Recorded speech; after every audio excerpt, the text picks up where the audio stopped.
내려오시니까 어떠신가요? 오랜만에 제자리 온 것 같지 않나요?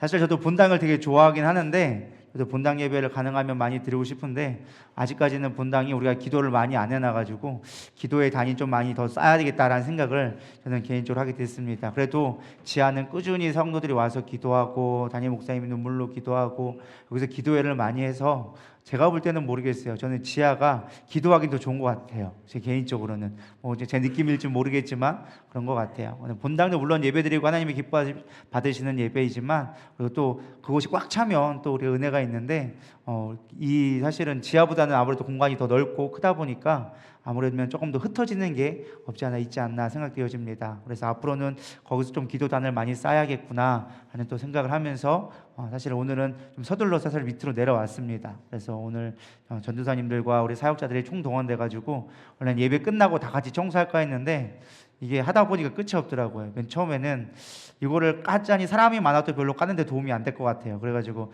장판만 깔아놓자라고 시작했던 게, 들어오니까 닦자, 닦은 김에 날르자, 뭐 이런 식이 돼가지고 이게 일이 이렇게 됐어요. 그래가지고 이렇게 돼가지고 어쨌든 일이 됐는데, 어쨌든 또 지하에서 다시 또 예배 드리니까 또 기쁜 것 같습니다. 오늘 우리 또 은혜 나눌 말씀은 열왕기상 18장 41절에서 46절 말씀, 끝날 때까지 끝난 것이 아니다. 우리 엘리야의 기도 두 번째 시간 또 같이 나누기를 원합니다. 한 목소리로 봉독해 올려드리겠습니다. 시작. 엘리야가 하나님의 말씀입니다. 엘리야가 아합에게 이르되 올라가서 먹고 마시소서. 큰 비가 소리가 있나이다. 아합이 먹고 마시러 올라가니라. 엘리야가 갈멜산 꼭대기로 올라가서 땅을 꿇어 엎드려 그의 얼굴을 무릎 사이에 넣고 그의 산에게 이르되 올라가 바다 쪽을 바라보라. 그가 올라가 바라보고 말하되 아무것도 없나이다. 이르되 7번까지 다시 가라. 7번째 이르러서는 그가 말하되 바다에서 사람 손만한 작은 구름이 일어나나이다. 이르되 올라가 아합에게 말하기를 비에 막히지 아니하도록 마차를 갖추셔서 내려가셔서 하라 하니라. 조금 후에 구름과 바람이 일어나서 하늘이 캄캄해지며 큰 비가 내리는지라. 아합이 마차를 타고 이스라엘로 가니 여호와의 능력이 엘리야에게 임하매 그가 허리를 동이고 이스라엘로 들어가는 곳까지 아합 왕 앞에서 달려갔더라. 아멘. 성경에 보면 엘리야의 기도가 17장부터 19장에 총 3번이 기록되어져 있습니다. 첫 번째는 엘리야가 하나님 앞에서 이제 정말로 숨어 있다가 하나님이 그 수넴의 그 사르밧 과부 집으로 가라고 하잖아요. 가가지고 그 아들을 이제 같이 먹을 거를 이제 딱 먹고서는 축복해서 그 가정이 복된 가정이 됐는데, 그 뒤에 그 아들이 죽고 나서 이제 살릴 때 기도를 하죠. 열왕기상 17장 20절에 24절에 보면 나와 있습니다. 이 아이의 혼으로 그의 몸으로 돌아오게 하옵소서라면서 나의 하나님 되심을 들어달라고 고백합니다. 그리고 그 기도가 끝나자마자 그 아이의 혼이, 영혼이 그 아이에게 돌아오게 되어지고, 우리 24절 다 같이 읽어볼까요? 그의 수님 여자가 뭐라고 고백하는지. 여인이 엘리야에게 이르되 내가 이자야 당신은 하나님의 사람이시오 당신의 입에 있는 여호와의 말씀이 진실한 줄 아노라 하니라 라고 이야기해주고 있습니다. 사실 저는 이 말씀을 보면서 엘리야의 기도에 있어서 가장 중요한 것 중에 하나가 영혼의 구원이 아닐까라는 생각을 하게 되어졌습니다. 사실 사르밧과보다는 작은 거를 심었죠. 떡 한 쪽 딱 심고 물 줬는데, 그거 가지고 하나님은 영혼을 구원하는 일로 또 쓰임 받도록 하셨다라는 것입니다. 그래서 우리가 작은 것을 드리지만 우리가 기도할 때 가장 중요한 것이 무엇이냐? 우리가 영혼을 위해 기도할 수 있는 이번 다니엘 기도가 되기를 축복합니다. 물질을 위한 기도, 병 고치는 기도, 귀신을 쫓아내는 능력의 기도도 물론 우리가 더 자극적이고 우리가 더 필요로 할 수도 있겠지만, 정말 우리가 해야 할 기도는 무엇이냐? 영혼을 위한 기도가 되어져야 되리라 믿습니다. 영혼을 살리면 모든 문제가 해결되는 걸 믿으시기 바랍니다. 영혼이 강건할 때 범사가 잘 된다고 성경에 기록해 주고 있습니다. 그래서 우리는 영이 살아야 돼요. 전 여러분들의 이 다니엘 기도 가운데 영이 회복되기를 소망합니다. 우리는 영이 살아야 돼요. 근데 사실 좀 죄송하지만 우리 다니엘 기도 일주일 거의 10일 가까이가 돼가는데, 사실은 아쉽게도 여러분들이 아직까지 영적으로 막 깨어난다는 소식들이 잘 안 보이는 것 같아. 모르겠어요. 제 감각인지 모르겠지만 아직까지는 막 영적으로 막 소생돼가지고 영적인 막 능력을 막 이제 막 불피우는 시간이 됐는데, 아직까지는 뭔가 꽉 눌려 있는 듯한 느낌이 조금 받을 때가 있어요. 그래도 하나님 앞에 부르짖고 영적으로 깨어 있는 저런 되기를 소망합니다. 영혼만큼 값진 것이 없어요. 그래서 우리가 또 기도해야 될 것 중에 하나가 우리 영혼 구령을 위해서 반드시 기도해야 되리라 믿습니다. 여러분, 전도 대상자가 그 사람이 한번 교회 왔다 가고 여러분 숙제가 끝난 것이 아니에요. 이제부터가 시작이라는 거예요. 그 영혼이 다시금 하나님 앞에 나올 수 있도록 한 번으로 끝나지 않고 한 번이 두 번 되고 두 번이 세 번 되고 그렇게 되어져서 하나님을 만날 수 있는 기회가 될 수 있도록 우리 끊임없이 그 영혼을 위해서 간구해 되리라 믿습니다. 언제까지요? 끝날 때까지 끝난 게 아니다. 그 영혼이 돌아올 때까지 우리는 계속적으로 기도해야 된다라는 것입니다. 그 영혼을 하나님 앞에 바쳐드리는 순간 하나님은 그 기도를 들으시는 거예요. 할렐루야. 우리가 아까 엘리야가 기도할 때 언제 기도를 들었다고요? 영혼을 위해 기도할 때. 하나님, 이 영혼을 돌려주시옵소서. 이 영혼을 하나님의 품속에 다시금 불러서 생명을 살려주시옵소서 할 때 하나님 그 기도는 반드시 들어주신다라는 것입니다. 저는 특히 이 말씀을 보면서 묵상하면서 또 깨달은 게 아까 그 사르밧 과부의 고백이 있죠. 뭐라고 고백이 있어요? 이제야 당신은 하나님의 사람이시요 당신의 입에 있는 여호와의 말씀이 진실한 줄 아노라라고 고백했어요. 언뜻 보면 우리가 이 하나님의 사람이다라는 말을 잘 짧게 생각하면 아무 생각 없이 읽으면 엘리야는 능력이 많은 사람이구나 이렇게 생각하고 넘어갈지도 모르겠습니다.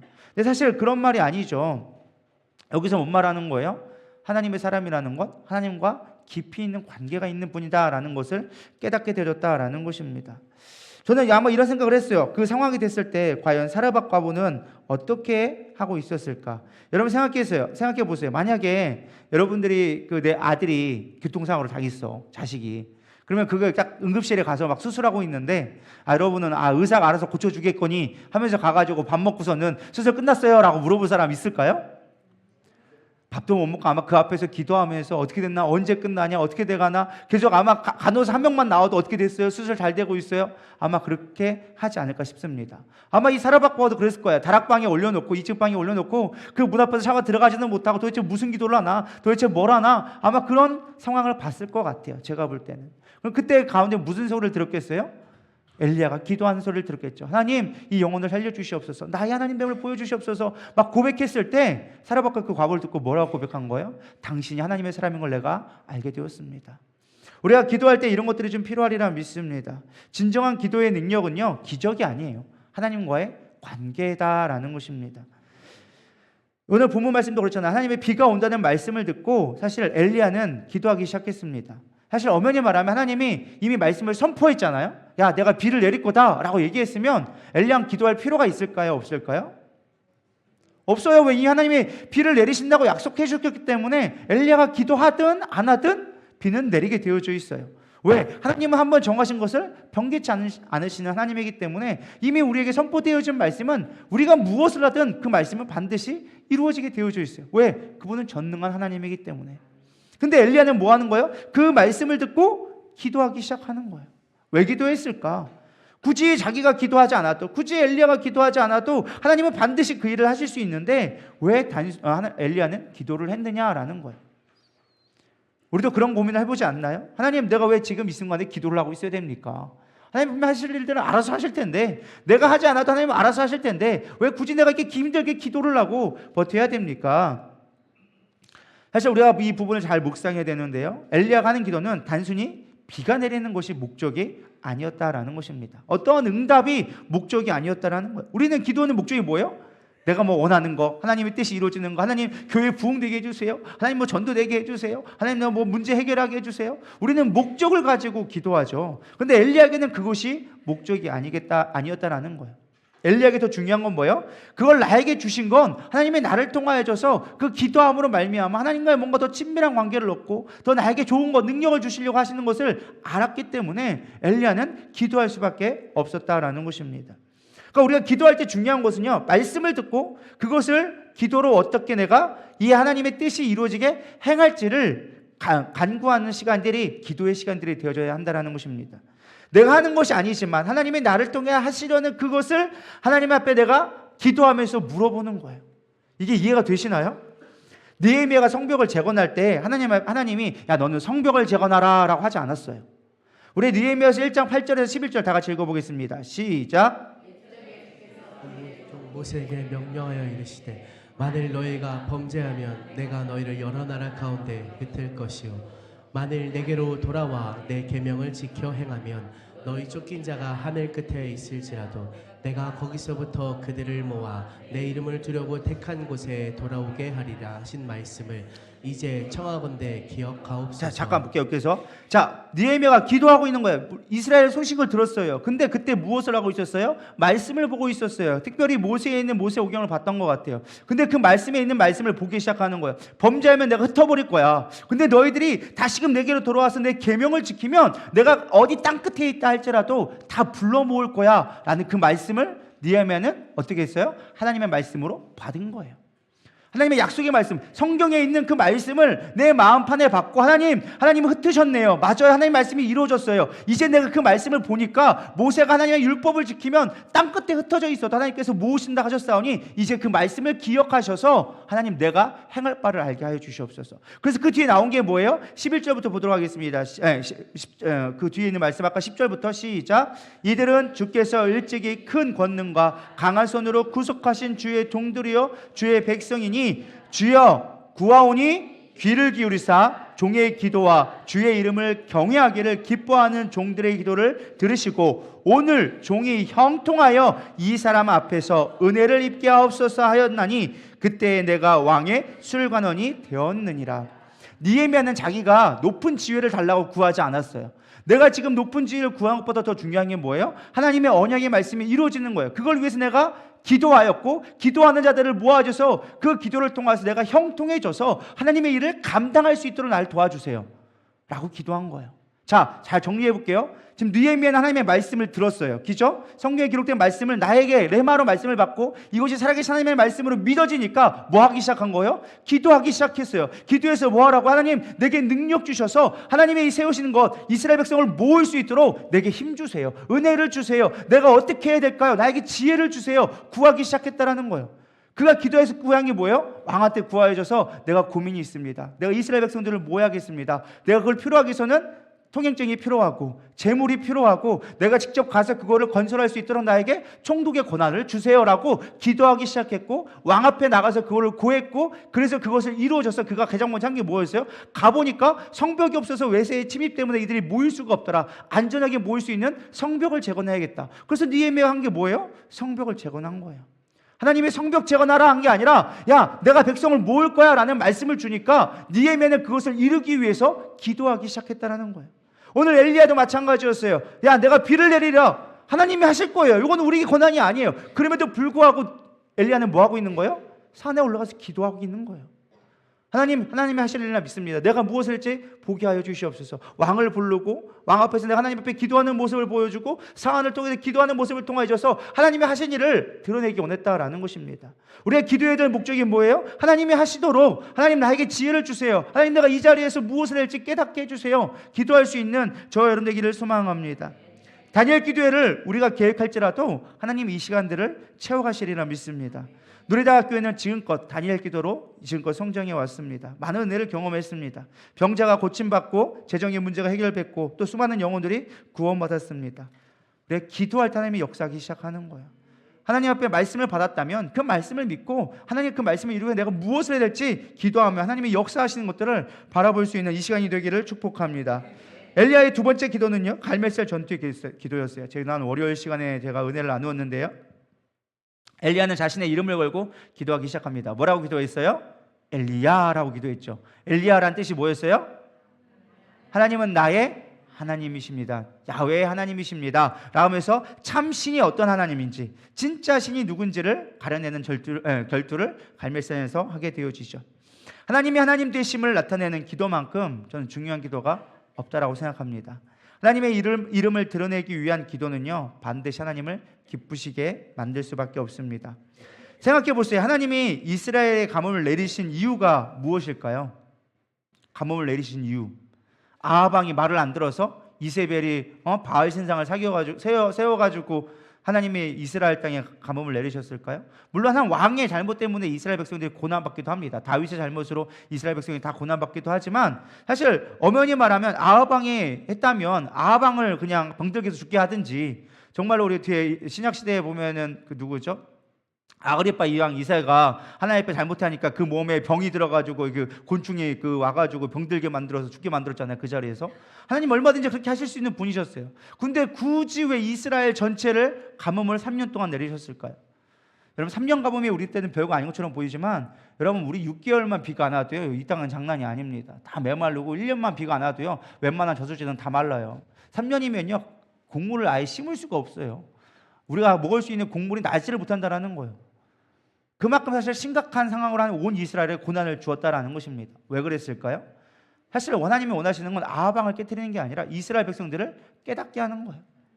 그래서 지금 뭘 드러내기 원하시는 거였어요? 엘리야를 통해서 야 진짜 하나님이 어떤 하나님인지 좀 깨달아라. 바알 신이 진짜 신이 아니라 너들 이스라엘 백성 하나님의 백성인데 너희의 하나님이 어떤 하나님인지 좀 알기 원한다라는 방식으로 엘리야를 부르셔서 갈멜살 전투를 이끌어 주셨다라는 것입니다. 정말 중요한 건 바로 그거예요. 우리가 정말 하나님됨을 나타내고 있는가? 오늘날 대한민국에서 하나님을 두려워하며 하나님을 하나님으로 인정하는 크리스천이 얼마나 될까요? 우리가 이렇게 다니엘 기도를 하는 이유가 있다면 하나님이 진짜 하나님을 나타내는 것을 위해 우리 이 자리에 모여 있음을 믿음으로 고백했으면 좋겠습니다. 여러분 기적이 왜 필요해요? 전도의 목적이 뭐예요? 왜 비싼 돈 들여가지고 방송 장비 해가지고 방송을 할까요? 왜 선교하며 우리는 해외 선교로 나가고요? 이유는 단 하나예요. 하나님 되심을 나타내려고. 여러분 교회의 존재 이유가 뭐예요? 하나님이 있다는 걸 우리 나타내기 위해서 교회가 필요한 거예요. 근데 간혹 착각해가지고 우리끼리의 모임이 되어지고 우리 안에 즐거움이 되어지고 내 어떤 만족을 누리기 위한 축복의 통로가 되어진다면 그 도구가 되어진다면 우리는 뭔가 좀 착각하고 있는 거예요. 목적을 잃어버린 거예요. 우리는 하나님 되심을 나타내기 위해서 교회가 필요한 거예요. 우리가 즐겁자고 우리가 편안하자고 이게 교회가 필요한 게 아니라는 거예요. 교회의 존재 이유, 우리가 이 땅에 지금 신앙생활하고 있는 이유가 무엇이냐? 하나님 되심을 나타나는 거예요. 그러려면 우리가 하나님 되심을 나타내기 위해서 기도를 해야죠. 어떻게 하면 내가 하나님을 나타낼 수 있을까? 어떻게 하면 나를 통해서 하나님이 드러날 수 있을까? 어떻게 하면 나를 통해서 예수님의 모습이 드러날 수 있을까? 우리 그거 기도해야 된다라는 거예요. 그럴 때 하나님이 기뻐하시는 기도가 될 수 있다라는 것입니다. 존재의 목적을 잃어버리면 변질되어지면 그때부터 하나님은 기뻐하지 않는 것입니다. 여러분 교회 오는 목적이 확실해야 되리라 믿습니다. 할렐루야. 여러분 이 자리에 있는 이유가 확실하기를 소망합니다. 그게 확실해질 때 여러분 기도의 방법도 달라지기 시작하는 거예요. 근데 우리 기도의 목적이 희미해지기 시작하는 거예요. 좀 더 직관적으로 얘기해 볼까요? 목회자가 처음에는 신학교 다닐 때마다 막 하나님의 내 영혼을 위해서 내가 목숨 바치겠습니다. 하나님 한 영혼을 살리는 것에 내가 아골골짝 빈들에도 내가 달려가겠습니다. 막 찬양을 불러가면서 눈물로 기도하고 막 신학을 배워야지, 하나라도 더 배워야지, 막 밤을 새워가면서 토론하고 막 배웠습니다. 막상 목회 현장 오니까 어떻게 되어져요? 월급이나 고민하고 있고 사례비 안 올라가나 고민하고 있고 어떻게 하면 교회가 부흥될까? 어떻게 하면 성도 수가 좀 늘어날까? 어떻게 하면 재정이 좀 늘어날까? 왜? 현실적인 문제거든요. 현실적으로 보여지는 게 그거예요. 저라고 고민 안 했을 것 같아요? 저도 고민 엄청 많이 해요. 하나님 어떻게 하면 교회가 부흥될 수 있을까요? 어떻게 하면 재정적으로 좀 쪼들리지 않을까요? 어떻게 하면 좀 넉넉하게 마음대로 베풀며 살아갈 수 있을까요? 모든 목회자가 다 꿈꿀 거예요. ABC라고 그러죠. ABC. 어텐던스, 성도, 빌딩, 건물, C, 캐시. 그래서 ABC만 있으면 목회가 행복하다고 막 그러는데 ABC가 필요한 게 아니라 같이 필요하죠. 하나님이 필요하리라 믿습니다. 성도들도 마찬가지예요. 처음에 올 때는 믿음 갖고 오지만 나중에 하다 보면 어느 순간 짬밥이 좀 속된 말로 짬밥이 되면 뭐하냐? 나 직분 안 주나? 나보다 늦게 온 사람인데 저 사람은 벌써 권사 받고 장로 안수 받았는데 내가 온 지가 훨씬 빨리 왔는데 왜 나는 장로 안 주고 권사 안 주나? 그런 사람이 있을까요? 없을까요? 감사하게도 우리 교회는 없는 것 같은데 그런 교회가 생각보다 많이 있는 데가 생각보다 많아요. 아니 저 사람은 왜 나보다 늦게 왔는데 빨리 지금 권사가 장로 주고서는 나는 왜 안 주냐고 그러면서 시험 들었다고. 그러면 또 얘기하죠. 목회자는 예를 들어서 집사님은 권사 받으려고 교회 오는 거 아니지 않습니까? 당연하죠. 하나님 때문에 오시죠. 그래 놓고서는 하는 말이 계속 하는 거는 왜 나 권사 안 주냐고. 말과 행동이 언행불치가 되어진 일들이 얼마나 많이 일어나는지 모릅니다. 우리가 본질을 잊어버리면, 내가 지금 여기 있어야 될 이유를 잊어버리면 우리 햇소리 하고 있는 거예요. 여러분, 우리가 진짜 있어야 될 이유가 무엇이에요? 하나님이 하나님 되심을 나타내는 거. 그게 우리가 기도해야 될 목적이라는 거예요. 내가 살아있어야, 내가 이 땅에 지금 존재해야 될 목적이 되어진다라는 것입니다. 그럴 때 우리는 혼돈되지 않고 온전한 기도를 드리게 되어지리라 믿습니다. 다 그렇게 되기를 소망합니다. 자, 이제 드디어 본론으로 들어옵니다. 이제 오늘 본문으로 들어오는데 오늘 늦게 끝날 거냐? 그렇지 않아요. 빨리 끝날 거예요. 오늘 청소도 해야 되니까. 엘리야의 기도는 도대체 어떤 기도인가 보면요, 기도할 때 일단은 믿음으로 기도했다라는 거예요. 오늘 본문에 보면 믿음으로 기도했다. 엘리야의 기도는요, 비가 올 줄을 확실히 믿고 선포하면서 믿음으로 기도하기 시작합니다. 심지어 얼마나 믿음이 좋았냐면 뭐라고 하냐면은, 왕이시여, 저기 구름이 보이니까 왕이시여 빨리 내려가세요. 지금 안 내려가면 여기서 갇혀가지고 못 내려갑니다. 지금 막 비가 내리고 있어요? 안 내리고 있어요. 저기서 조만한 구름 하나 보이니까 여기 폭풍우가 될 거니까 여러분 빨리 내려가시라고. 지금 안 내려가면 여기서 못 내려갈 수가 있으니까 빨리 내려가시라고. 마차 끌고 빨리빨리 내려가라고. 어물쩡거리지 말라고 엘리야가 얘기합니다. 여러분 같으면 그러겠어요? 내가 너에게 부자 되게 하리라. 우리는 얼마큼 돼야 부자라고 생각할까요? 한 10억은 주고 하나님 부자라고 얘기하든지, 한 100억은 주고 나에게 부자라고 얘기하든지, 딸랑 10,000원짜리 하나 주고서 나한테 무슨 뭐 하냐고. 우리 그렇게 기도하잖아요. 근데 진짜 믿음의 엘리야의 기도는 뭐예요? 10,000원 주면 하나님 막 부자로 만들어 주실 거다. 오늘 10,000원 주셨어. 그런 게 진짜 엘리야의 기도라는 거예요. 할렐루야. 제가 좀 여러분 이해하기 쉽게 그렇게 표현을 한 것뿐인데 그걸 너무 진심으로 받아들이지 마시고 너무 진지하게 받아들이는 것 같아요. 그런 믿음이 있다라는 거예요. 저기 쟤만큼 보이니까 하나님 보세요. 왕이셔 지금 못 내려갈 수가 있습니다. 비 한 방울도 안 내렸어요. 근데도 불구하고 이제 여기 폭풍우가 내려가지고 못 내려가니까 빨리 내려가셔야 된다고. 우리에게 그런 믿음이 있기를 축원합니다. 그리고 무슨 일을 할 때 하나님이 뭔가 사인을 주면요, 믿음으로 가는 거예요. 담임 목사님이 뭐가 건축할 때마다 뭐가 몇 억씩 뚝뚝 떨어져가지고 건축해라 그런 줄 아세요? 안 그래요. 누가 진짜 10만 원짜리 하나 주고, 목사님 건축하랍니다. 죄송해요. 제가 드릴 수 있는 건 20만 원밖에 안 돼요. 20만 원 갖고 무슨 건축을 해? 5억, 10억짜리, 7억짜리 공사를 어떻게 하냐고. 근데 목사님 뭐 보는 거예요? 작은 거 10억짜리, 10만 원짜리, 20만 원짜리 오면 하나님 이게 씨앗이네요. 이게 믿음의 씨앗이네요. 이것과 하나님이 이루실 걸 믿습니다 하고 믿음으로 선포하며 나가기 시작하는 거예요. 그게 엘리야의 믿음이라는 거예요. 그게 엘리야의 기도예요. 하나님 이 작은 구름 보여주기까지 기도하고 그것이 보여지면 하나님이 약속해 주신 거니까, 표징이니까 내가 믿고 나가겠습니다 고백할 때 역사는 일어나기 시작하는 거예요. 우리는 에게 이거 줬다고 하나님 이게 어떻게 표징이라고 준 거예요? 필요 없어요 이런 거. 그러면 아무것도 일어나지 않는 거예요 여러분 삶 가운데. 할렐루야. 이런 귀한 설교를 하는데 다들 졸고 계시면 안 돼요. 깨어있기를 소망합니다. 힘든 거 압니다. 그러나 깨어나시기를 소망합니다. 이게 영적으로도 누리는 게 있어요. 영적으로 깨어나면 이것도 회복되어지리라 믿습니다. 정 졸리신 분은 나가서 서서라도 들어보세요. 그러면 성령 불이 임하리라 믿습니다. 어쨌든 그렇게 하나님은 믿음으로 기도할 때 하나님이 역사하기 시작한다라는 것입니다. 우리는 조금만 기도하면 기도해도 별거 없대 하면서 사실 쉽게 넘어갈 때가 너무 많아요. 근데 야 구름 받지 않냐? 하나님이 하신다. 사실 7번이나 사실 사인이 없었어요. 한두 번 기도해서 조금 표징이 보인 게 아니었어요. 7번씩이나, 성경에서 7번은 무슨 숫자예요? 완전 숫자. 될 때까지 했다라는 거예요. 속된 말로. 될 때까지 기도했는데 조금 표징이 보이니까 됐다 이제 하나님이 하실 거야. 어마어마한 일을 하실 거야. 그 믿음을 갖고 나갔다라는 것입니다. 우리 히브리서 11장 6절 읽어보겠습니다. 시작. 믿음 없이는 하나님을 기쁘시게 하지 못하나니 하나님께 나아가는 자는 반드시 그가 계신 것과 또한 그가 자기를 찾는 자들에게 상 주시는 이심을 믿어야 할지니라. 뭐가 없으면 하나님을 기쁘시게 못한다고요? 믿음이 없이는. 믿음은 보이는 게 아니에요. 보이지 않는 것들을 실상으로 보는 게 믿음이에요. 할렐루야. 우리가 그런 믿음이 있기를 소망합니다. 수양관이 어디 있었습니까? 믿음으로 보고 선포하니까 그 약속의 씨앗 이제 건축하려고 그래. 목사님 제가 드릴 게 이거밖에 없어요. 그거 보고 실상으로 꿈꾸면서 나간 게 믿음의 능력이 되어지기 시작한다라는 것입니다. 여러분 믿음을 보면서 무슨 생각하십니까? 건축하면서 건축이 올라갔나벼 이걸 생각할 게 아니라 하나님이 어떻게 일하시는가를 볼 수 있는 저럼 되기를 축복합니다. 20일을 하는 기도는 딱 하나예요. 말씀 듣고 그 말씀대로 되기 원해서 기도하는 거예요. 그 말씀이 내 안에서 믿음이 자라날 수 있도록 하나님 나와 함께 하여 주시옵소서. 내 믿음이 자라날 수 있도록 주님 도와주시옵소서. 그렇게 붙들고 씨름하는 시간들이 이 시간이 되기를 축복합니다. 믿음은요 사용할수록 강해집니다. 제가 수영을 하고 있잖아요. 수영을 딱 쉬고 한 달 쉬면요 다시 원상복귀 되더라고요. 그리고 한 달 죽으라고 하니까 조금 이제 올라왔어. 이제 예전만큼의 페이스가 조금 올라왔어. 근데 이거 며칠만 쉬잖아요 또 떨어져요. 제가 느낀 게 그래요. 운동도 며칠만 쉬면 몸이 바로 표가 나는데 제가 딱 한 달 쉬었잖아요. 몸무게 4kg 늘더라고요. 지금 딱 한 달 복귀하니까 이제 3kg 빠졌어. 아직 2kg가 남았어. 제대로 빠지려면. 여러분 믿음도 마찬가지예요. 안 쓰면요 퇴폐하게 되어져 있어요. 못 쓰게 되어져 있어요. 아무리 좋은 명감이 있으면 뭐예요? 안 쓰면 녹슬게 되어져 있어요. 써야 되는 거예요. 여러분 믿음을 쓰시기를 소망합니다. 믿음을 쓸수록 강해집니다. 반대로 말하면 내 삶 가운데 믿음의 삶을 살지 않으면요 우리는 믿음의 삶을 신앙 생활을 할 수가 없다라는 거예요. 신앙이 뭐예요? 믿을 신에 바라볼 앙, 믿음으로 바라며 살아가는 것이 신앙생활이에요. 근데 교회만 왔다 갔다 하는 교회 생활은 할 줄 몰라도 신앙생활은 할 수가 없다라는 거예요. 뭐가 없으면? 믿음이 없으면. 믿음을 쓰시기를 소망합니다. 행함이 없는 믿음은 죽은 믿음이라는 게 이런 거예요. 여러분 믿음을 쓰셔야 돼요. 제가 여러분들 질문해 볼게요. 오늘 어떤 믿음 써보셨습니까?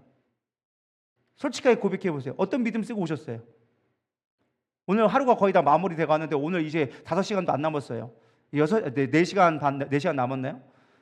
오늘 거의 한 20시간 가까이 뭐 잠자는 시간 뺀다가 또 10몇 시간을 어떤 믿음 써보셨나요? 대답들을 꿀들을 먹으셨나요? 이렇게 대답들 하시죠. 믿음을 쓰셔야 된다니까요. 매일매일 작은 믿음이라도 쓰시고 큰 믿음을 쓸 수 있는 준비할 수 있는 저럼 되기를 소망합니다. 그게 뭐 하는 시간이에요? 우리 기도하는 시간이에요.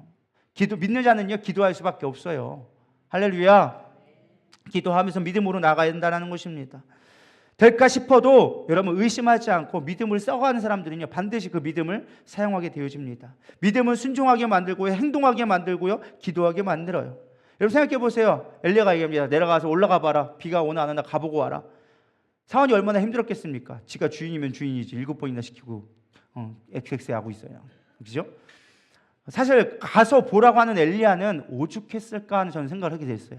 제가 예전에 전도사 때는 몰랐거든요. 전도사 때는 목사님이 뭐 시키면 뭐 맨날 시키기만 해. 막 제가 큰 교회 있을 때 그러잖아요. 막 목사님들은 아무것도 안 하는 것 같고 맨날 시키기만 하는 것 같아요. 말로 다 하는 것 같아요. 모든 일을. 그래서 되게 짜증냈거든요. 목사님은 발맞게 안 하고 맨날 지는 손이 없어 발이 없어 막 다 바빠 죽겠구만. 바쁜 거 뻔히 보이는데 왜 지는 안 하고 막 그랬거든요. 제가 목사가 돼 보니까 그게 아니더라고요. 말하는 사람은 더 죽겠어. 그거 해서 안 돼 봐. 생각해서 가서 봐라. 왔나 봐봐라. 안 왔는데요. 그래 처음은 그럴 수 있어. 그래 알았다. 내가 좀 더 기도해볼게. 한번 해볼게. 갔나 가봐. 안 됐는데요. 아무것도 없는데요. 기다려봐. 내가 좀 기도 부족하면 조금 더 해볼게. 기다려봐. 그리고 기도하고서는 3번 돼서 3-4번은 되겠지. 가봐. 없는데요. 여러분 같으면 어떻게 했어요? 돌아버릴 것 같아요. 저 같으면은. 이게요 말하는 사람은요 그 말에 책임을 져야 되니까 이게 더 환장하겠는 거예요. 제가 목사가 되어보니까 알겠더라고요. 엘리야도 오죽했을까. 7번이나 시키는 엘리야는 오죽했을까. 여러분 생각해보세요. 엘리야가 그 기도 끝나고 내려오니까 아세라가 그 이세벨이 와가지고 죽이겠다고 하니까 그냥 바로 쫄아가지고 내가 여기밖에 나 혼자밖에 안 남았습니다 라고 고백하는 게 사실은 그냥 한 방에 떨어진 게 아니라 이 말씀을 자세히 묵상하다 보니까 그 과정이 있더라고요. 이걸 한 데가 뭐가 안 되기 시작하니까 아마 엘리야도 나름대로 뭔가 스트레스를 받았던 것 같아. 그러다가 갑자기 와가지고 안 된다고 너 죽여버린다고 하니까 하나님 나 어떻게 나밖에 없는데 어떻게 해요 하면서 지쳤던 것 같아요. 그래서 번아웃이 온 것 같은데 어쨌든 중요한 건 무엇이냐? 그럼에도 불구하고 끝까지 부달렸던 것. 끝까지 하나님 앞에 매달리면 어떤 그 믿음이 그런 역사를 만들었다라는 것입니다. 요한일서 5장 4절 다 같이 읽어보겠습니다. 시작. 무릇 하나님께로부터 난 자마다 세상을 이기느니라. 세상을 이기는 승리는 이것이니 우리의 믿음이니라. 지금 솔직히 말하면 단지 비가 내리는 싸움일까요? 아니면 아합왕하고의 싸움일까요? 아합왕과의 지금 싸움이에요. 사실 하나님이 이미 약속을 주셨기 때문에 하나님과 사실은 그걸 비싸움할 필요는 없어. 지금 누구와의 싸움이에요? 아합왕과의 싸움이에요. 하나님이 진짜 하나님인 것을 다시금 확인하게 하시는 하나님의 표징이라는 거예요. 근데 그걸 세상을 이길 수 있는 건 뭐다? 믿음이다. 끝까지 믿음으로 나가는 자가 이기게 되어진다라는 것입니다. 믿는 자가 세상에서 제일 강한 자임을 여러분 믿으시기 바랍니다. 할렐루야. 믿음으로 이겨내기를 축복합니다.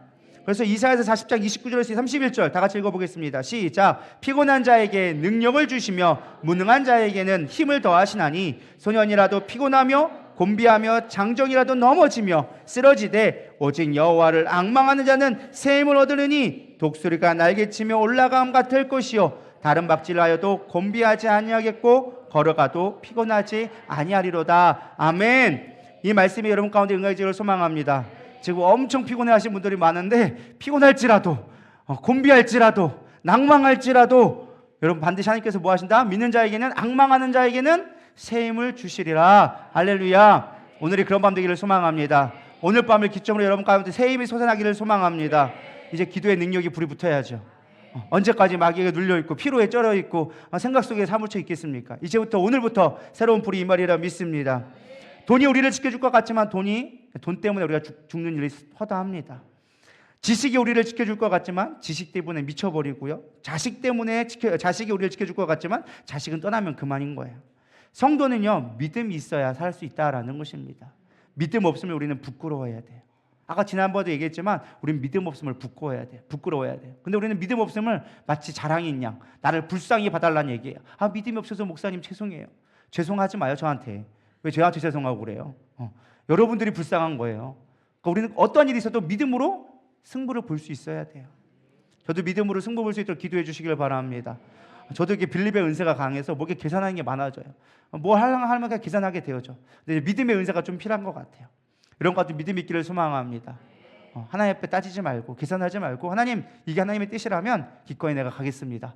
묻지도 따지지도 않고 제가 달려가겠습니다. 그런 믿음 있는 저람 되기를 축복합니다. 그럼 뭐 중요한 건 어떻게 우리가 믿음으로 기도할 수 있는가?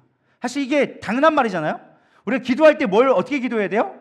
믿음으로 기도해야죠, 당연히. 근데 현실은 어때요? 우리가 믿음으로 기도하고 있나요? 여러분 지금 10일 동안 기도하는 동안 무슨 기도를 하셨어요?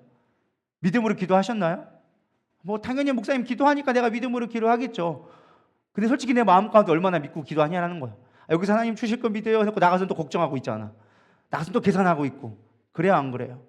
뭐 기도할 때는 되는 것 같은데 막상 현장 나가보면은 현실을 보면 또 자식 보면 골치 아프고 남편 봐도 흔들리고 또 사업장 보면 또 한숨밖에 안 나오고 우리가 그렇잖아요. 근데 사실 이 믿음으로 기도한다는 게 참 중요한 것 같아요. 우리가 어떻게 믿음으로 기도할 수 있을까? 당연한 원리인데요. 이 당연한 거에 여러분들의 지혜를 얻기를 소망합니다. 믿음으로 기도할 수 있는 가장 중요한 원리 중에 하나는 저는 생각하는 게 나에게 어떤 것을 인풋시키냐에 따라서 우리가 믿음의 기도를 하느냐, 세상적인 기도를 근심을 하고 있느냐가 결정되어진다고 믿습니다. 여러분 믿음을 넣으면요, 믿음의 기도를 할 수밖에 없어요. 뭐 당연한 말을 그렇게 어렵게 심오한 것처럼 얘기하느냐 할지 모르겠지만 현실적으로 얘기해 볼게요. 여러분 믿음을 넣는다는 게 무엇이냐? 믿음의 사람을 만나는 거예요.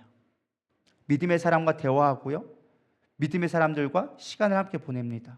믿음의 자리로 가고요, 우리가 믿음을 헌신할 수 있는 자리로 나아가고 예배의 자리에 나오고 기도하는 사람들과 함께하는 거예요. 믿음으로 행한 사람들을 찾아보고 그들의 이야기를 듣고 그들을 했던 방식대로 내가 순종해 보는 거예요. 내가 믿음이라는 것들을 계속적으로 인풋시키면요, 나올 수 있는 게 뭐가 나와요? 믿음이 나오게 되어져 있어요. 예전에 양현석이 이런 말을 하더라고요. K-POP 스타에서 할 때 내가 성공하려고 했던 방법 중에 하나가 있다. 그게 뭐냐? 나는 인류만 뽑는다. 내가 성공하려면 성공하는 사람들과 함께 있으라는 거예요. 그 사람이 나랑 갭 차이가 너무 많이 나. 근데 그럼에도 불구하고 그 사람 곁에 붙어 있을 때 그 성공의 법칙을 내게 몸에 익힐 수 있는 거예요. 우리는 누굴 만나느냐에 따라서 어떤 환경에 있냐에 따라서 영향을 받게 되어져 있어요. 근데 우리가 믿음의 환경, 믿음의 도전들에 있는데 도전하지 아니하고 계속적으로 세상 속에 있고 세상의 드라마가 빠져 있고 내 어떤 방법 속에 세상의 연말 모임에만 가 있다면 우리는 지금 믿음의 삶을 살아갈 수가 없다라는 것입니다. 믿음의 결단을 내릴 수가 없다라는 거예요. 왜? 내 안에 들어오는 건 세상적인 것들만 계속 들어오는데 세상의 근심과 걱정, 야 경제가 어쩌다, 야 대통령이 어쩌다, 뭐 지금 뭐 사업이 어쩌다, 경제 위기가 어쩌다 이런 얘기만 들었는데 믿음의 소리가 나올까요? 여러분 믿으면요, 걱정스러운 얘기만 들으면요 걱정스러운 것밖에 안 나와요. 제가 깨달은 게 그거예요. 우리가 믿음의 소리를 듣고 믿음의 사람들과 함께하고 믿음에 있는 자리에 가면 우리 믿음의 결단을 할 수 있는 사람이 되어지는 거예요. 어려워요? 쉬워요? 쉬워요? 전 되게 어렵던데. 주변에 믿음 있는 사람들이 별로 보기가 어렵더라고요. 유유상종이라고 내가 믿음의 사람이 되지 않으면 내 사람이 믿음의 사람이 없어요. 내가 믿음의 사람이 되기로 작정하고 결단할 때 내 주변에 그런 사람들도 모이게 되어져 있어요. 그러니까 이게 쉬운 일은 아니더라고요. 그런데 내가 그렇게 되면 아주 쉬운 일이 될 수 있어요. 그래서 이 자리에 나온 거 여러분 왜 나와 있는 거예요? 믿음을 하려고, 믿음을 살아가려고. 솔직하게 집에 가서 유튜브 봐도 얼마든지 편하게 볼 수 있어. 큰 화면에 편하게 볼 수 있어. 근데 왜 굳이 이 자리에 나와요? 뭐 좋은 음향이 있어가지고 조명이 빵빵해가지고 뭐 이 목사가 엄청 잘생겨가지고 그것도 아니잖아. 화면 보면 더 되잖아. 근데 왜 굳이 이 자리에 나와 있어야 돼요? 믿음의 자리, 믿음의 사람들과 함께 할 때 내가 믿음의 인풋을 넣었을 때 믿음의 아웃풋이 나오는 거예요. 할렐루야. 그래 되기를 소망합니다. 리즈 하월즈라는 사람이 있습니다. 이 사람이 중보기도의 이제 최고의 중보기도자라고 불리는 사람이 있는데 이 사람에게 중보기도의 원칙이 있대요. 첫 번째는 동화의 원칙. 동화가 애들 동화가 아니라 함께 하는 같아지는 동화의 원칙. 두 번째는 고통의 원칙. 함께 고통을 겪어봐야 그 사람이 기도할 수 있다. 그리고 순종의 원칙. 어떠한 것이 내 마음 가운데 감동이 온다면 바로 순종하는 그 원칙을 중보기도의 원칙으로 삼았다고 합니다. 그래서 사실 이 사람은 이렇게 미국에 있는데 인도를 위해 중보기도를 하기 시작했습니다. 그러다가 인도에 있는 과부들이 정말로 사회적인 보장을 받지 못하고 굶어 죽는 것들을 이야기를 듣게 되어집니다. 그래서 그 과부들을 위해 기도하기 위해 그가 무엇을 했냐면 인도의 과부를 연구하기 시작했어요. 그래서 그들이 가장 고통받는 게 뭐냐? 먹는 게 너무 고통스럽다라는 거예요. 왜? 하루에 한 끼도 제대로 못 먹으니까. 심지어 매일마다 먹는 게, 매일 먹는 양식이 뭐냐? 이 오트밀이라 그러죠. 제가 오트밀 살 빼려고 먹어봤는데 2끼 먹고 포기했어요. 너무 역겨워가지고 맛없어가지고. 근데 그 오트밀을 먹는 거예요. 근데 그것도 이렇게 한 접시에 가득 먹는 게 아니라 그거를, 그러니까 남들이 한 끼 먹을 만한 이 한 공기를 하루 내내, 그러니까 그걸 이틀 동안 먹어야 되는 분량인 거예요. 그래서 실제로 이 하월즈는 기도하기 위해서 똑같이 이 오트밀을, 이 한 공기를 이틀씩 먹는 거를 무려 4개월 동안 똑같이 했대요. 내가 이들을 위해 기도하려고 하는데 이들이 고통받는 걸 내가 경험해보지 않고 어떻게 이들의 고통을 내가 기도할 수 있겠느냐. 그래서 내가 그걸 경험하기 위해서 실제로 그것을 먹어가면서 기도하기 시작하니까 4개월 기도했는데요, 놀랍게 역사되었던 게 인도가 독립이 되어지면서 새로운 헌법이 나오기 시작했습니다. 그러면서 과부들이 생계를 보장할 수 있도록 상속법이 개정되어지면서 실제로 인도의 과부들이 그것들을 밥을 먹을 수 있는, 재산을 가질 수 있는 조건이 되어졌다는 거예요. 그가 4개월 기도했을 때 역사가 바뀌기 시작했다는 것입니다. 어쩌다 운이 좋아서 그렇겠죠. 지난 몇백 년 동안 바뀌지 않았던 게 그 4개월 만에 어떻게 바뀌냐는 거예요. 때가 됐으니까 그렇겠죠. 세상 사람도 그렇게 얘기할 줄 몰라요. 그러나 믿음의 사람들은, 기도하는 사람은 알아요. 내가 기도했기 때문에 하나님이 일을 이루었다는 거. 믿음의 사람 되기를 소망합니다. 우리가 어떠한 문제가 있을 때 그 문제를 위해서 중보하려고 한다면 함께 동참하고 그걸 깨닫고 그걸 하나님의 말씀이 왔을 때 순종하며 나갈 수 있는 저와 여러분 되기를 소망합니다. 그럴 때 하나님의 믿음의 능력이 나타나기 시작하는 거예요. 두 번째는요, 수고의 기도를 드려야 한다라는 것입니다. 42절 다 같이 읽어보겠습니다. 시작. 라비 먹고 마시러 올라가니라. 엘리야가 갈멜산 꼭대기로 올라가서 땅에 꿇어 엎드려 그의 얼굴을 무릎 사이에 넣고. 자, 여기 보면 중요한 거예요. 우리가 기도할 때 그냥 기도하면 안 돼요. 우리가 기도할 때 반드시 수고의 기도가 필요하다라는 것입니다. 사실 이 비 오는 날 밤에 사실 여러분들이 오신 것, 사실 누구나 기도에 대한 소망이 있기 때문에 이 자리에 왔으리라 믿습니다. 영적으로 깨어있다면 우리 사실 날마다 말씀과 기도와 이런 영적인 것들에 목마를 수밖에 없어요. 오늘도 내가 말씀을 봐야 하는데, 오늘도 내가 기도했어야 되는데, 오늘도 내가 묵상했어야 되는데, 그것들이 날마다 여러분들 아마 이끌고 계시리라 믿습니다. 말씀을 보지 않고 기도하지 않고 예배하지 않는데 사실 전혀 감각이 없다. 그러면 사실 영적으로 여러분들은 죽어 있는 거예요.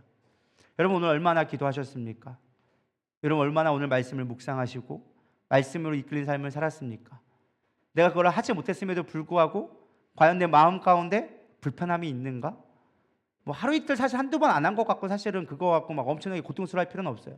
근데 내 삶 가운데 그 말씀이 없음에도 불구하고, 기도가 없음에도 불구하고 전혀 불편함이 없다면 여러분 영적으로 이미 죽어 있는 상태예요. 우리는 빨리 깨어나야 한다는 것입니다. 여러분 깨어있기를 소망합니다. 이번 다니엘 기도가 그렇게 되기를 소망합니다. 영적으로 깨어나서 기도하지 않고는 못 견디는, 여러분 하루만 금식해봐요. 뭐밖에 생각 안 날까요? 먹을 것밖에 생각 안 나요. 근데 영적으로는 굶어도 전혀 우리는 무감각해. 그건 죽은 거예요. 깨어있는 사람은, 영적으로 깨어있는 사람들은 먹지 않으면 배고플 수밖에 없어요. 허기질 수밖에 없어요. 갈증날 수밖에 없어요. 은혜는요, 은혜가 받을수록 더 갈증하게 되어 있어요. 목마른 사슴이 시냇물을 찾듯이 내가 주를 찾기에 갈급하나이다. 다윗이 고백했던 것처럼 우리가 고백할 수밖에 없다라는 것입니다. 문제는 우리가 이러한 열망을, 가장 중요한 게 생각만 하고 있다는 게 더 큰 문제라는 거예요. 내가 기도해야지, 내가 말씀 봐야지, 묵상해야지, 오늘도 못했네? 그리고 끝이야. 생각만 하고 있어. 현실적으로 바뀌질 않아. 실천을 하지 않아. 수고하지 않는데 우리가 어떤 것을 얻을 수 없어요. 이걸 저희 뭐라고 표현하느냐, 영적 불로소득. 영적 불로소득을 너무나 우리가 많이 원하는 것 같아요. 기도하지 않는데 하나님께 축복 달라고 원하고, 조금 기도해놓고서는 하나님 내 구했잖아요, 왜 안 주세요? 여러분 수고하지 않는데 거는 게 없어요. 씨 한번 툭 뿌려놓고 열매 거두려고 왜 열매 안 먹어졌어? 몇 번 보고서는 야, 싹도 안 자랐네? 열매 못 거둬요. 제가 무주에 가서 농사 지어보니까 그 흔한 고구마도 몇 개월은 자라야 되더라고요. 정말 뿌렸고 그냥 심어만 놓으면 지가 알아서 자라는 고구마도 몇 개월을 기다리고 관리해줘야 되더라고요. 그게 쉬운 게 아니더라는 거예요. 영적인 것도 마찬가지예요. 그것이 그냥 한번 툭 하고 끝나는 게 아니에요. 수고가 필요하다는 거예요. 그래서 농사 짓는 거 보면 참 대단하다라는 생각이 들었어요. 그게 그냥 짓는 게 아니더라고요. 우리가 먹는 수박 이만한 거 뭐 작다 크다 얘기하죠. 여러분 키워보세요. 주먹만한 것만 놔도 얼마나 감사한지. 여기 이상 크지를 않아. 여기 이상 키운다는 건 어마어마한 거예요. 얼마나 그거 땅을 토양을 많이 주고 퇴비를 많이 주고 관리해주고 선 제거해주고 얼마나 많은 일이 있어야지만 이만한 게 나오기 시작하는 거예요. 그냥 심어놨다고 다 나오는 게 아니더라는 거예요. 뭐 물하고 그냥 다 자랄 줄 알아요? 물하고 나면 무 자라가지고 다 상해버리고 열무 다 벌레 먹어서 다 팔고 배추도 다 그렇고요. 쉬운 게 아니에요. 그래요 안 그래요 이성계 집사님? 딴 데 다 주고 계시다 이거 하니까 눈에 빠져가시네. 이 농사가 쉬운 게 아니라는 걸 얼마나 어려운지 몰라요. 이게 우리가 수고를 할 수 있어야 돼요. 영적인 것도 마찬가지예요. 수고하지 않고는 거둘 수가 없다라는 것입니다. 하나님은 엘리야는요 하나님의 약속을 믿고 끝까지 수고를 했어요. 어떤 수고를 했느냐? 첫 번째는 산에 올라갔어요. 이게 뭐 그냥 산에 올라갔네 했을 줄 모르겠지만 여러분 굳이 엘리야가 갈멜산 꼭대기까지 올라가서 기도할 필요가 있었을까요? 사실 이게 수고라는 거예요. 그냥 사실 제가 갈매산 가봤어요. 차 타고 올라가가지고 별로 힘든지 몰랐는데 밑에서 보니까 엄청 높더라고요. 지금 말하면 개족산 정도 되는 높이에요. 1시간 이상 좀 올라가야 되는 높이에 산이 갈멜산이 있습니다. 굳이 꼭 거기가 꼭대기 올라가서 기도할 필요가 있냐라는 거예요. 밑에서 기도하면 하나님이 안 들으시나? 여러분 밑에서 기도하면 안 들을까요? 꼭 꼭대기까지 걸어 올라가서 거기서 기도하면 하나님 들으신다고 생각하는 우리가 그런 생각은 사실은 좀 안 맞죠. 마찬가지예요. 우리가 다니엘 기도에 꼭 이 자리에 나와서 기도해야 돼요? 집에서 영상 기도해도 충분히 엎을 수 있거든요. 근데 왜 우리 이 자리에 나오냐는 거예요. 그것도 비 오는 날, 이 밤에. 왜? 왜요? 저는 그것이 수고라고 생각해요. 그럼 이 수고가 헛된 것처럼 보이지만 헛된 게 아니라는 거예요. 하나님은요 우리의 수고한 것들을 다 헤아리고 계시다고 했어요. 이거 다 우리의 수고예요. 세상적으로 보면 뻘짓이죠, 뻘짓. 이 밤에 뭐 하고 있어요? 좋은 거 얼마나 많은데. 얼마나 할 것도 많고 연말에 얼마나 바쁜 거 많아요. 피곤하고 얼마나 졸려 죽겠어. 근데 우리 이 수고를 감당할 때 하나님이 일하시기 시작하는 거예요. 왜? 네가 나에게 수고했구나. 똑같이 일해도요 웃긴 게 뭐냐면 기술자가 와가지고 1분 만에 따고 가면 되게 아까워. 돈 아까워. 문짝 넣었는데. 근데 와가지고 땀 뻘뻘 흘리면서 1시간 하고 가면은 왠지 뭐 더 주고 싶어. 왜 그래요? 수고했어. 사실은 원래는 이 1초 만에 딴 사람이 훨씬 더 실력이 많은 사람이야. 그 사람은 수만 번의 시간을 했기 때문에 그걸 한 방에 딸 수 있는 거야. 근데 우리는 1초에 딴 사람은 별거 아니라 생각해. 막 땀 뻘뻘 흘리면서 1시간 내는 사람들은 왜 이렇게 수고하셨어? 어떡하신대? 기술이 없는 걸 어떡하라고. 그럼에도 불구하고 우리는 그 사람을 긍휼히 여겨. 우리도 마찬가지예요. 우리가 사실 기도한다 하나님이 그냥 기도하면 다 들으셔. 근데도 그럼에도 불구하고 우리의 수고를 가만히 두지 않는다라는 거예요. 어여삐 여기신다라는 거예요. 박한수 목사님 이런 말씀하시더라고요. 대포로 파리를 잡아라. 이게 무슨 말인지 아나요? 미사일로 파리 잡기. 여러분 생각하시나요? 지대집 이걸 미사일로 이만한 걸로 해가지고 이만한 똥파리 하나 잡기. 그거 무슨 뻘짓이야. 근데 그렇게 하라는 거예요. 그럴 때 역사가 일어난다는 거예요. 근데 우리는 효율 따지고 있잖아. 효율. 1시간 기도하려고 2시간 오는 거 너무 소비라고. 차 타고 오는 게 얼마나 차 막히는 줄 아시느냐고. 오는데 1시간 걸리고 가는데 1시간 걸리고 와가지고 1시간 만에 예배 드리고 가면은 손해라고. 마이너스 1시간이라고. 그 1시간 어떻게 하면 좋겠냐고. 우리는 그렇게 생각하고 있지 않나요? 그럴 때 생각보다 많다니까요. 우리 교회는 참 반대로 돼가지고 빨리 끝나면 은혜라고 생각하는데 여러분 사실 손해예요. 더 은혜 받고 더 기도하고 가야 사실 2시간 왔으면 2시간은 투자하고 가야 내가 뭔가 이득이지. 2시간 투자해가지고 20분 만에 가면 얼마나 아까워. 안 그래요? 그래도 20분이 좋사오니 빨리 끝내주세요. 그런가요?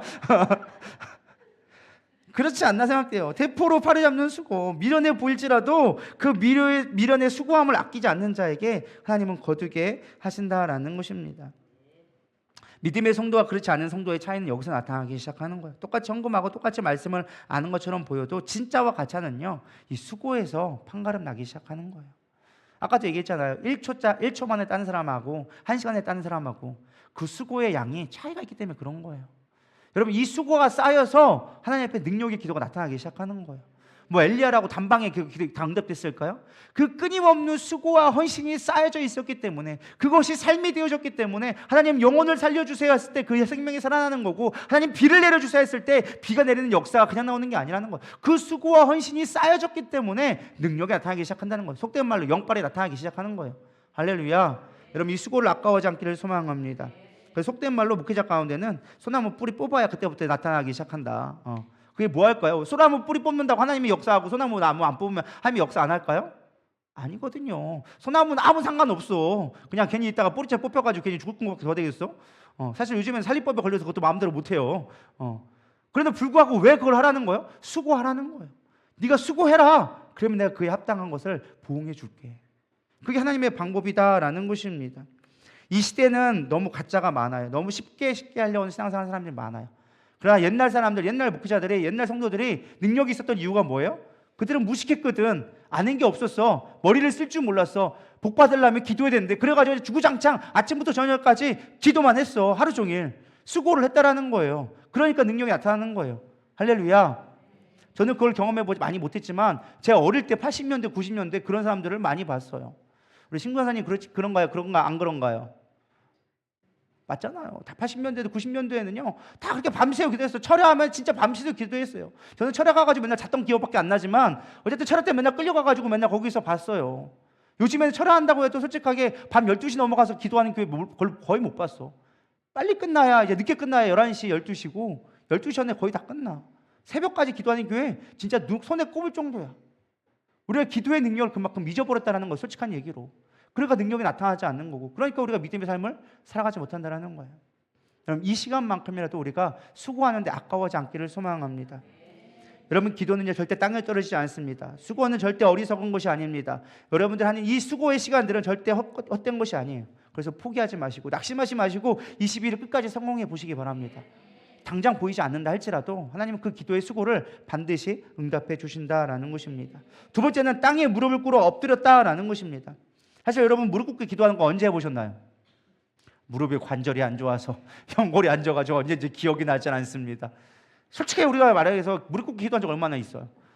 사실 무릎 아프다가 다 의자 있고 의자에서 앉아 기도하지 무릎 꿇고 얼마나 기도했나라는 거예요. 뭐 옛날이니까 기도했다 할지 모르겠지만 여러분 무릎 꿇는다는 게 뭐예요? 나를 내려놓는다라는 거예요. 여러분 오늘 기도해 볼 때 한번 기도가 안 된다 싶으면 나와서 무릎 꿇고 기도해 보세요. 수술하면 힘들면은 여기 그냥 어쨌든 기도해 보시고, 웬만한 사람은 저기 무릎 아래 수술하는 사람은 예의시킬 테니까 저기 안전뱅 의자도 다 있어. 여기 우리 교회 몇십 개 만들어놨어. 요거 하도 못 꿇으니까 요거 몇십 개 만들어놨는데 내가 쓰는 걸 못 봤어. 이걸 뭘로 써요? 발받침으로 쓰고 있어. 다 그냥 기도 의자인데 다 발받침으로 쓰고 있어. 기도 의자 좀 써보시라니까요. 그냥 무릎 꿇기 힘들어서 다리 저려가지고 저도 해보니까 30분 하고 나면 다리 저리더라고. 그래서 이거 안고 하는 거예요. 근데 기도하는 무릎이라도 됐으면 좋겠다 싶어가지고 그래서 아까도 일부러 이거 써봤어. 제가 기도 제목 하려고 한동안 안 써봐가지고. 여러분 무릎 꿇고 기도해보세요. 나를 낮춰보세요. 하나님 앞에 낮춰보세요. 물론 하나님이 일어서서 기도하거나 누워서 기도하거나 엎드려 기도하거나 무릎 꿇기 기도하나 다 들으셔. 근데 왜 무릎 꿇는 거예요? 무릎 꿇어야만 하나님이 듣는 게 아니라 우리가 무릎 꿇는 자체로 말미암아 내 마음을 준비할 수 있는 거예요. 내 몸을 하나님 앞에 순복시킬 수 있는 거예요. 그럴 때 하나님 앞에 문이 열리기 시작하는 거예요. 그게 수고라는 거예요. 할렐루야. 하나님 서서도 기도 들으시고요. 손 안 들어도 들으시고 손 들어도 들으시고 눈 감아도 들으시고 눈 떠도 기도 들으셔. 할렐루야. 우리 옛날에 두 손 모고 두 눈 감고 막 이렇게 해야지만 기도 한다는데 아니 하나님 다 들으셔. 우리 생각마다도 듣고 계시다고 얘기하고 있어. 근데 중요한 건 뭐예요? 우리가 자세를 갖추는 거는 내 하나님 앞에 그렇게 순복하겠다는 거예요. 하나님이 필요해서가 아니라 내가 필요해서 하는 거예요. 할렐루야. 내가 왜 무릎 꿇어야 돼요? 그래야 내가 좀 겸손해질 수 있으니까. 무릎 꿇는다고 무슨 겸손해져요? 해보세요. 겸손해지나 안 겸손해지나. 겸손해진다니까요. 해보면 알아요. 해보면 알아. 해보지도 않고 다리 저리는데 그거 왜 하냐고. 그거 무릎 관절이 얼마나 나쁜 줄 아냐고. 그런 소리만 하는 사람들은 뭐 역사가 안 일어나는 거예요. 무릎으로 기도해보시라는 거예요. 세 번째, 얼굴을 무릎 사이에 넣었다. 이 말을 하니까 어떤 사람은 되게 유연한가 보다 라고 생각할지 몰라요. 제가 해보려고 했어요. 무릎 꿇고 머리 사이에 넣으려고 했는데 이게 안 구부러져. 이게 이것 때문에 안 구부러져. 여러분 해보세요. 이게 보통 기도가 아니에요. 이게 무릎 사이에 들어가면 거의 요가 수준이야. 요가 수준. 이것도 빼빼 말라가지고 그냥도 안 돼. 제가 볼 때 여기 할 수 있는 사람 단 한 명도 없어. 장담 먹었는데 하면은 제가 이거 오늘 내가 10만 원 쏜다 진짜. 무릎 사이에 머리 박고 나면은 무릎 사이에 머리 넣어봐야 그거 안 된다니까. 웬만큼 말라서 되지도 않아. 그렇게 하고 10분만 기도해봐요. 제가 진짜 장담하건데 10분은커녕 머리 박는 순간 에고 나오기 시작해요. 아마 그냥 막 무릎 박고 머리만 하면 머리 딱 무릎 사이에 안 집어넣어도 돼. 머리만 박고 기도하라고 해도 여러분 5분도 안 돼가지고 다 하고 쓰러지고 다 누워져 있을 거예요. 근데 엘리야는 이렇게 기도했다라는 거예요. 이게 뭘까요? 단지 유연해서? 단지 뭐 밥을 못 먹고 금식을 많이 해가지고 뭐 말라가지고 그럴까요? 아니에요. 날마다 기도했다는 거 이렇게. 날마다 그렇게 간절하게 기도했기 때문에 될 수 있는 거예요. 제가 예전에 요가 학원을 좀 다녀본 적이 있어요. 목 디스크 때문에 제가 허리도 너무 안 좋고 해가지고 요가를 한번 다녀보겠다고 도대체 뭔가 싶어서 가봤거든요. 놀라운 게 그거더라고요. 하니까 되긴 하더라고요. 제가 예전에는 항상 한참 요가할 때는요 이렇게 하면은 손가락이 닿았어. 근데 안 하니까 요즘 안 되긴 하는데 하니까 되더라는 거예요. 그러니까 이게 머리가 바닥에 닿는다는 건요 엄청나게 오랫동안 그렇게 해왔다라는 거예요. 날마다 그렇게 기도했기 때문에 그는 그 순간에도 기도할 수 있었다라는 거예요. 뭘 얘기하고 싶으냐? 날마다 기도하는 능력. 그 수고를 아끼지 않았기 때문에 능력이 나타났다 시작한다는 거예요. 윤석정 목사님이 예전에 제가 고등학교 때 이렇게 고백을 하시더라고요. 자신은 무릎 꿇는 게 더 편하다. 앞바다리로 앉는 게 더 불편하다. 여기가 아파가지고 못 앉는데 그냥 무릎 꿇는 게 더 편하대. 왜? 그분은 날마다 무릎 꿇고 기도하는 게 일상이니까 무릎 꿇는 게 더 편하다는 거예요.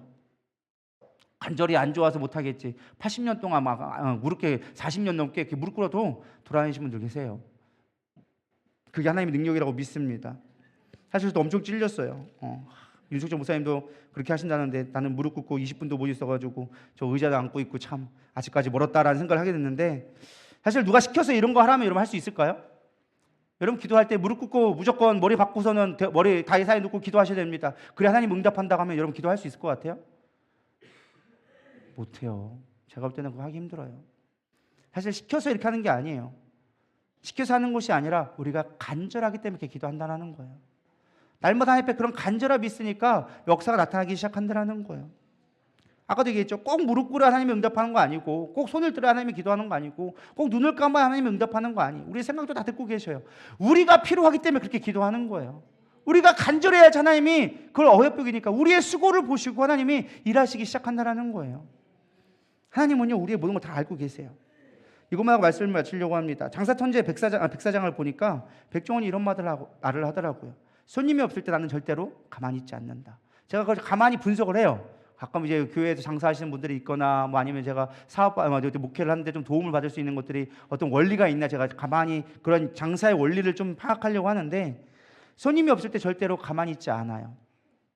청소를 하던 메뉴를 개발하던 아니면 뭔가 또 이렇게 뭐 하든 늘 사람들이 보든 안 보든 가만히 있질 않아. 계속 뭘 하는 거예요. 다음 거 준비해놓고 뭘 해놓고 심지어 이번에는 그 어디냐 어디 갔더라 이번에 뭐 미시기도 스페인 어디 갔는데 거기 갔는데요 할 거 없으니까 뭐 하느냐 토마토를 김치를 담그고 있어. 그래서 왜 담그나 했더니만 분명히 김치 찾는 사람이 있을 거라는 거야.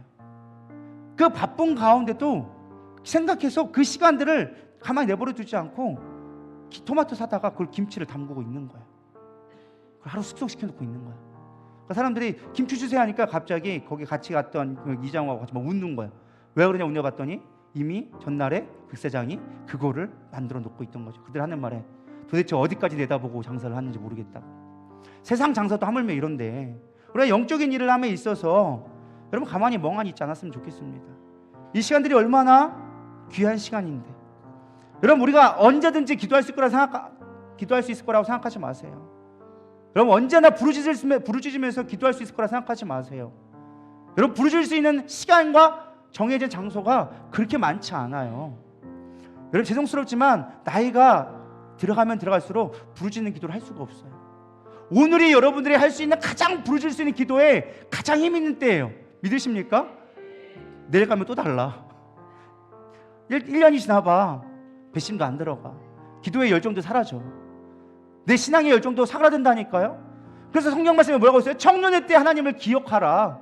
왜요? 젊을 때 하나님 앞에 부르질 수 있고 하나님 앞에 헌신할 수 있는 시간이 정해져 있으니까. 여러분들이 마냥 하나님 앞에 쓰일 수 있을 것 같지만 그렇지 않다는 거예요.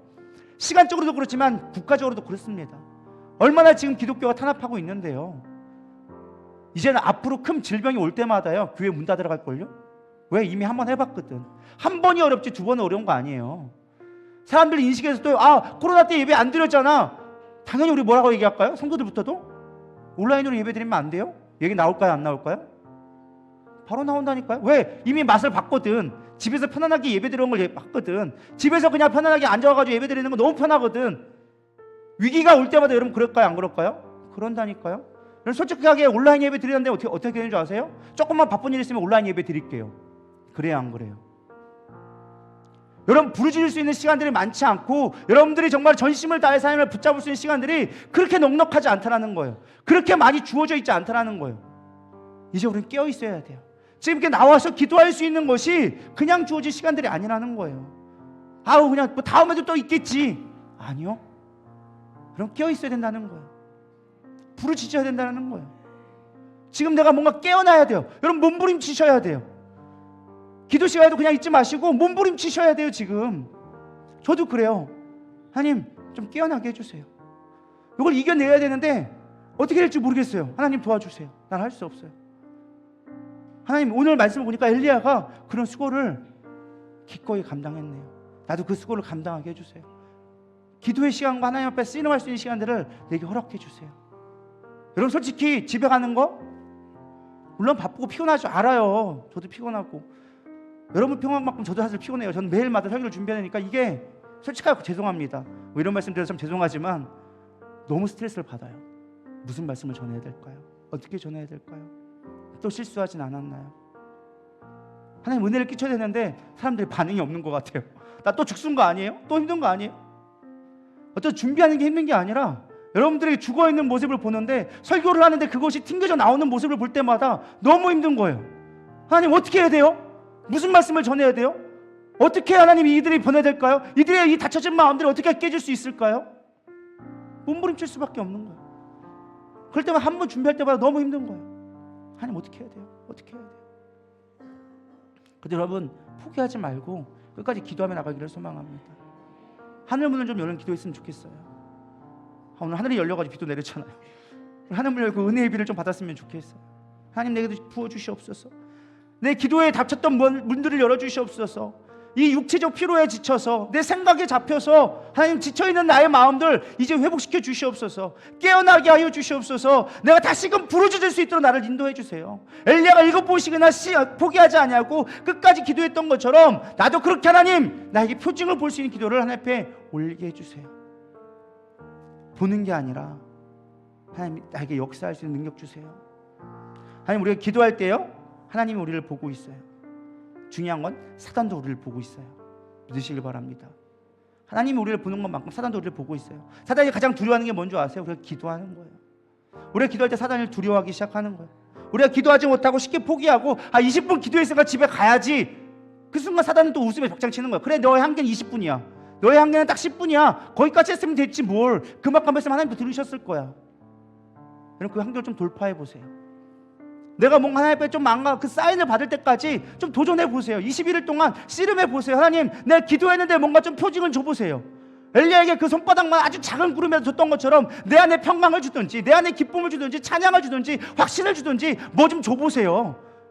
기드온이 고백했잖아요. 하나님 여기만 비를 내리고 이번에는 여기만 비를 내리지 말고 나에게 뭔가 좀 표징 좀 보여주세요. 그게 믿음 없는 소리가 아니라 믿음으로 고백하니까 그 고백이 나온 거예요. 나에게 표징 좀 보여달라고. 내가 하나님 일을 감당할 수 있도록 좀 나에게 힘 좀 달라고. 여러분 그런 기도 하시라니까요. 그냥 막연히 있다가 가지 마시고 하나님 나에게 표징 좀 보여주세요. 나에게 힘 능력 좀 보여주세요. 이 시간이 그런 시간 되게 해주세요. 내가 얼마나 부르셔야 될까요? 하나님 날 도와주세요. 기도할 수 있는 저 여러분들을 소망합니다. 기도 응답에는 시간이 있다고 합니다. 한 번에서 오는 기도가 있고요 10번 해야 오는 기도가 있고요 100일을 해야 오는 응답이 오는 기도도 있습니다. 그것뿐만 아니라 죽을 때까지 기도에 대해 응답 오는 게 있고요 어떤 건 죽은 이후에 오는 응답도 있어요. 우리의 시간 개념과 하나님의 시간 개념이 다르기 때문에 하나님은 반드시 응답해 주시는데 그 기도의 분량은 우리랑은 달라요. 그렇기 때문에 우리는 끊임없이 기도하는 거예요. 끝날 때까지 끝난 게 아니라니까요.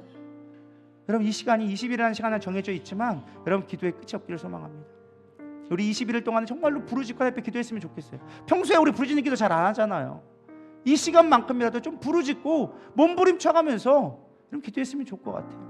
그래서 무릎 아프신 분들은 어쩔 수 없이 거기 있지만 그렇지 않은 분들은 나와서 무릎 꿇고 한번 오늘 기도해봤으면 좋겠습니다. 그래서 나는 그냥 하기 좀 힘들다 싶으신 분들은 저기 사역자들은 의자 있으니까 의자 갖다 주세요.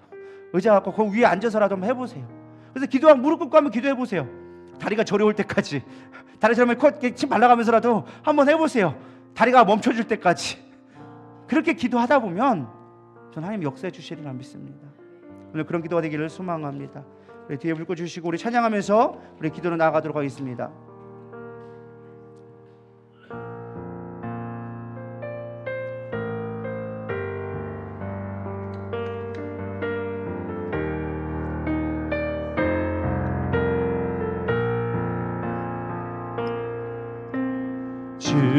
주님 다시 오실 때까지 나는 이 길을 가리라.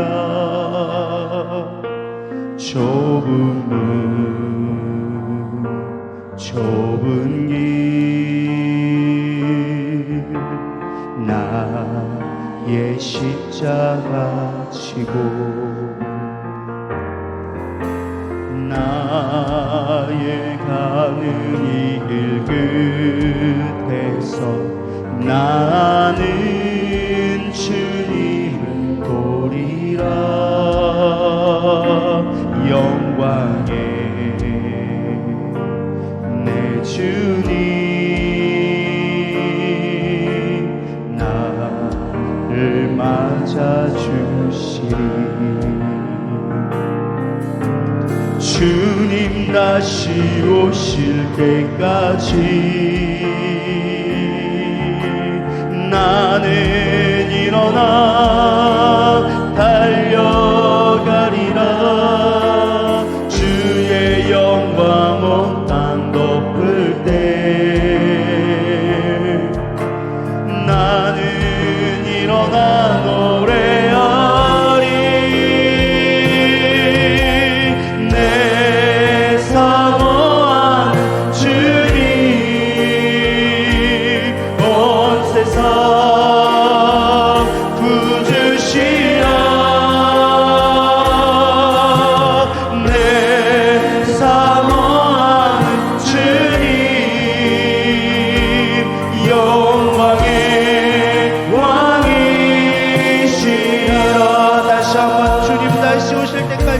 주님 다시 오실 때까지 나는 이 길을 가리라.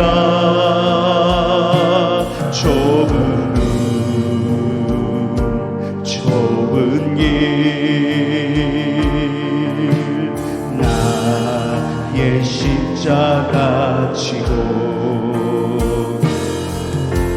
나의 가는 이 길 끝에서 나는 주님을 보리라.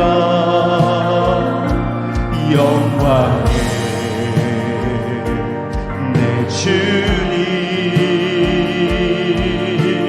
나를 맞아주시니